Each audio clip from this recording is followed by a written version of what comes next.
Dacă tot este despre coronavirus, am găsit o poezie pe internet despre acest subiect. Poezia sună cam așa. Încă din final de an se tușea pe la Wuhan. S-a dezvoltat cu putere virus cu nume de bere. Și așa, din tuse în tuse, virusul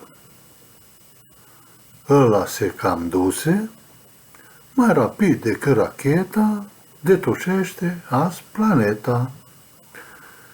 În această circumstanță, ca măsuri de siguranță, nu înseamnă din galantare să ne umplem cărucioare, să ne dezvalizăm vitrine ca și cum sfârșitul vine, sau să dăm 1.000.000 pe o mască de tifon.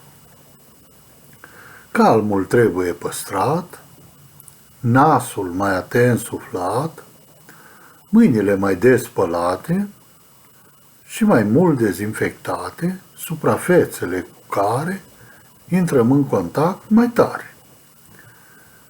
Panica isterizată n-a fost bună niciodată. Cam asta este poezia găsită pe internet pe care am vrut să vă spun.